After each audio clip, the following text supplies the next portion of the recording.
لو كان بعدي نبي لكان عمر صدق الله العظيم وصدق رسوله النبي الكريم۔ آقا عمر، مولا عمر، برتر عمر، بالا عمر۔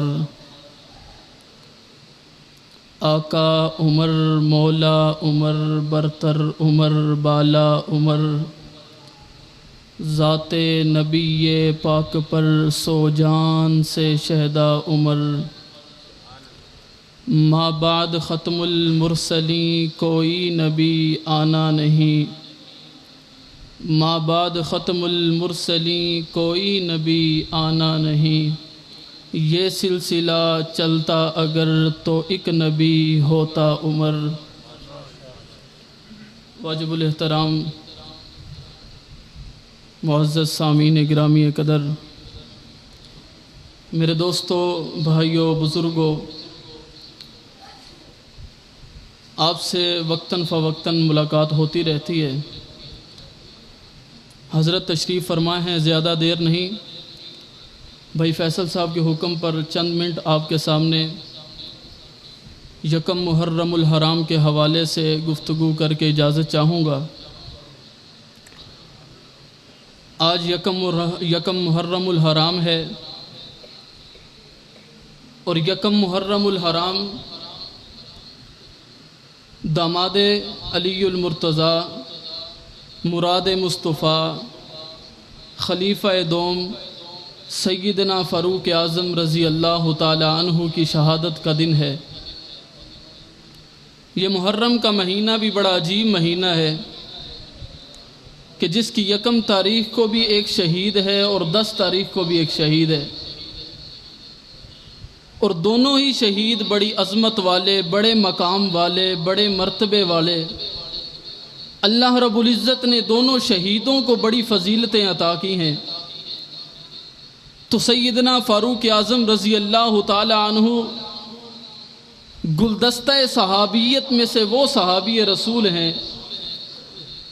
علماء اکرام فرماتے ہیں کہ جتنے بھی صحابہ آقا علیہ الصلاۃ والسلام کی اقتداء میں آئے، سارے کے سارے صحابہ مرید بن کر آئے، لیکن فاروق اعظم وہ واحد صحابی ہیں جو مراد مصطفیٰ بن کر آئے،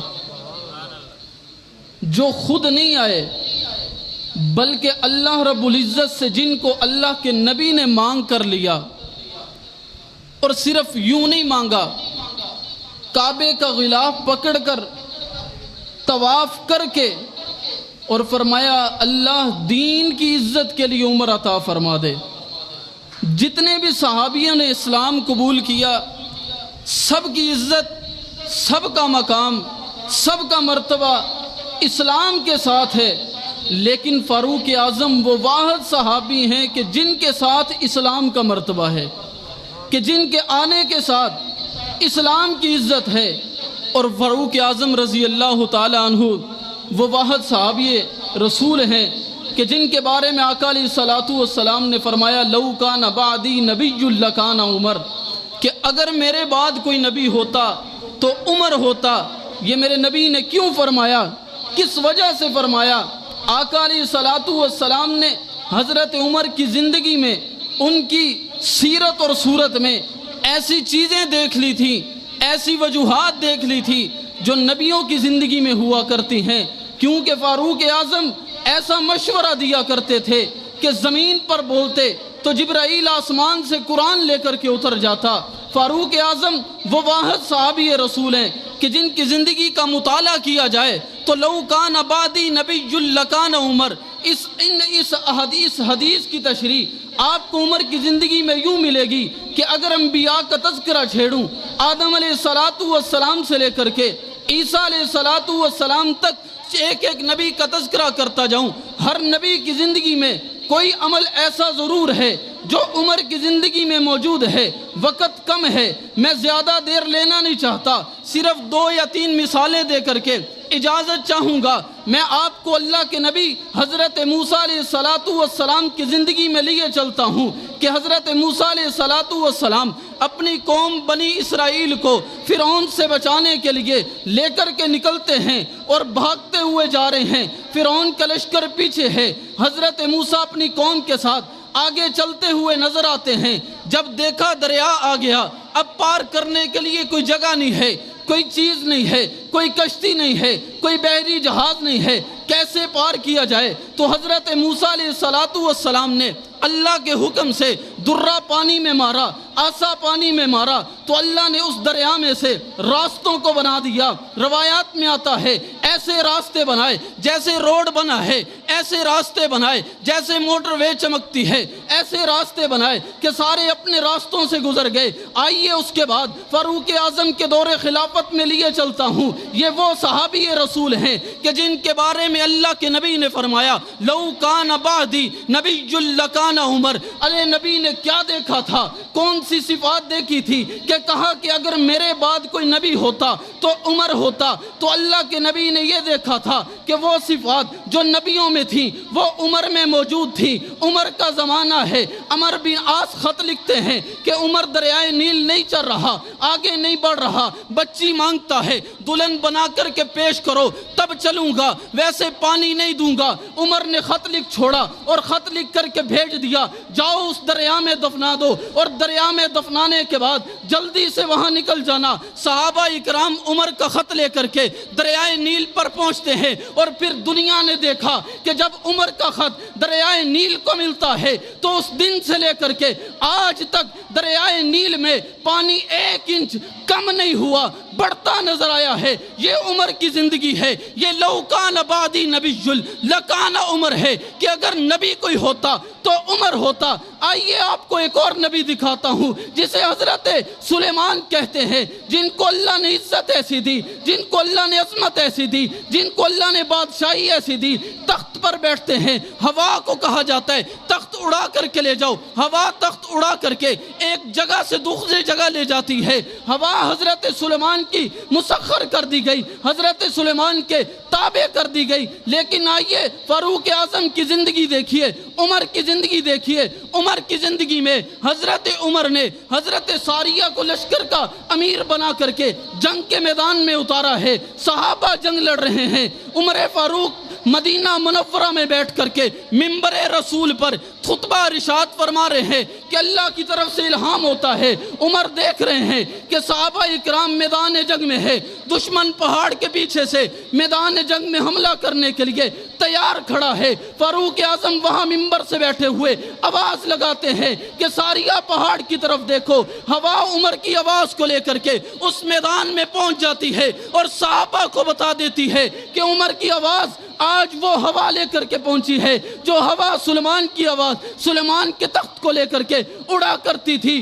واہ عمر تیری عظمت کو سلام ہے، واہ عمر تیری بصیرت کو سلام ہے، واہ عمر تیرے مقام کو سلام ہے، واہ عمر تیری عزت کو سلام ہے، واہ عمر تیرے مقام اور مرتبے کو سلام ہے، کیونکہ اللہ کے نبی نے فرما دیا تھا لو کان بعدی نبی لکان عمر۔ اگر میرے بعد کوئی نبی ہوتا تو عمر ہوتا۔ وہ ساری صلاحیتیں عمر میں پائی جاتی تھی۔ تو آج ہم کیوں نہ فخر سے کہیں عمر ہمارا ایمان ہے، عمر ہماری جان ہے، عمر ہمارا اسلام ہے، عمر ہماری عزت ہے۔ حضرت فاروق اعظم رضی اللہ تعالیٰ عنہ 1 محرم الحرام کو ان کی شہادت کا دن ہے۔ آج محرم الحرام کی پہلی تاریخ ہے اور ہم سب کو سبق دیا جا رہا ہے کہ فاروق اعظم کی زندگی کو پڑھو اگر دنیا میں کامیاب ہونا چاہتے ہو، اگر حکومت کرنا چاہتے ہو تو فاروق اعظم کے اصولوں پر چلنا پڑے گا۔ چلنا پڑے گا یا نہیں چلنا پڑے گا؟ فاروق اعظم رضی اللہ تعالیٰ عنہ کی زندگی کو دیکھنا پڑے گا کہ نہیں دیکھنا پڑے گا؟ اور فاروق اعظم رضی اللہ تعالیٰ عنہ وہ واحد صحابی رسول ہے کہ جن کا رشتہ نبی کے ساتھ بھی ہے اور جن کا رشتہ علی کے ساتھ بھی ہے۔ آج بہت سے لوگ بہت سے لوگ اپنی من گھڑت مجلسوں میں من گھڑت بیان کر کے حضرت علی اور حضرت عمر میں تفرقہ بیان کر کے ان کے اندر جھگڑے ڈال کر کے امت کو گمراہ کرنے کی کوشش کر رہے ہیں کہ نعوذ باللہ حضرت عمر کی حضرت علی کے ساتھ یہ لڑائی تھی، حضرت عمر کی حضرت علی کے ساتھ یہ معاملہ تھا۔ میں کہتا ہوں ایسی بات نہیں، آؤ تم کتابیں ہماری نہیں اپنی اٹھا کر کے دیکھو، تمہیں پتہ چلے گا کہ فاروق اعظم وہ صحابی رسول ہیں کہ جن کو بیٹی حضرت علی نے دی ہے اور حضرت علی کے داماد بنے ہیں۔ اور اگر میں یوں کہوں کہ نبی کی بیٹی علی کے گھر ہے اور علی کی بیٹی عمر کے گھر ہے، یعنی نبی علیہ الصلوۃ والسلام علی کے سسر ہیں اور علی حضرت عمر کے سسر ہیں۔ اور اگر میں اس کو بدل کر یوں کہوں کہ عمر کے بچوں کو عمر کے بچے کے نانا کو علی المرتضیٰ کہتے ہیں اور علی کے بچے کے نانوں کو مصطفیٰ کہتے ہیں۔ نعرہ تکبیر، نعرہ تکبیر، یہ محبت تھا، خلافت راشدہ، یہ محبت تھی یا نفرت تھی؟ بھائی اونچی آواز سے بول کے یہ محبت تھی یا نفرت تھی؟ یہ پیار تھا یا لڑائی تھی؟ یہ آپس میں دوستی تھی یا نفرت تھی؟ تو صحابہ اور اہل بیت، ہم صحابہ کے بھی ماننے والے، اہل بیت کے بھی، اونچی آواز سے، ہم یکم محرم الحرام کو اگر فاروق اعظم کا دن مناتے تو 10 محرم کو حضرت حسین کا دن بھی منایا جاتا ہے اور بتایا جاتا ہے کہ اہل سنت کے نزدیک کسی کا مقام بڑھا چڑھا کر کے، کسی کا مقام گھٹا کر کے بیان نہیں کیا جاتا۔ ہم صحابہ اور اہل بیت کو اپنی آنکھوں کا سرما سمجھتے ہیں، ہم صحابہ کے بھی نوکر ہیں، اہل بیت کے بھی نوکر ہیں۔ اور میرے دوستو، کل یکم محرم الحرام ہے، حضرت فاروق اعظم کا دن ہے۔ آج ہم اپنے سیاسی لیڈروں کے لیے تو بڑا نکلتے ہیں، آج ہم اپنی عزت کے لیے تو بڑا نکلتے ہیں، اپنی سیاسی جماعت کے لیے تو بڑا نکلتے ہیں، لیکن کل فاروق اعظم کی یوم شہادت ہے اور ہمارا مطالبہ ہے کہ جس طرح اس پاکستان میں دیگر چھٹیاں ہوتی ہیں، کبھی علامہ اقبال ڈے منایا جاتا ہے، کبھی قائد اعظم ڈے منایا جاتا ہے، کبھی کون سا دن منایا جاتا ہے، کبھی کون سا دن منایا جاتا ہے، اسی طرح خلفائے راشدین کے دن بھی منانے چاہیے۔ اور ہمارا مطالبہ آج سے نہیں ہے، آج سے کئی سال پہلے سے مطالبہ چلتا آ رہا ہے۔ تو انشاءاللہ کل اسی مطالباتی ریلی میں کل 3 بجے اسٹیشن چوک سے لے کر کے پریس کلب تک ریلی ہوگی، جس کی قیادت حضرت مولانا عبد الخالق رحمانی صاحب فرمائیں گے۔ آپ سب حضرات اس میں شرکت کریں گے؟ ہاتھ اٹھا کر کے تو بتائیں جو شرکت کرے گا۔ کل 3 بجے، دوپہر 3 بجے تمام حضرات اسٹیشن چوک پہنچیں اور پہنچ کر بتائیں کہ عمر کے ماننے والے کل بھی موجود تھے، آج بھی موجود ہیں، آئندہ بھی موجود رہیں گے۔ کوئی یہ مت سمجھے کہ ہم پابندی لگا دیں گے تو ریلیاں رک جائیں گی، کوئی یہ مت سمجھے کہ ہمارے کہنے سے جلسے اور جلوس رک جائیں گے۔ نہ، ہم صحابہ اکرام کے دن پہلے بھی مناتے تھے، آج بھی مناتے ہیں، جب تک زندہ رہے صحابہ کے دن منائیں گے یا نہیں منائیں گے؟ بھائی کل نکلیں گے۔ تمام حضرات کو میں بالخصوص دعوت دینے کے لیے یہاں پہ آیا تھا کہ یکم محرم الحرام کی ریلی میں تمام حضرات نے شرکت کرنی ہے۔ اللہ رب العزت میرا اور آپ کا حامی و ناصر ہو۔ وما علینا الا البلاغ۔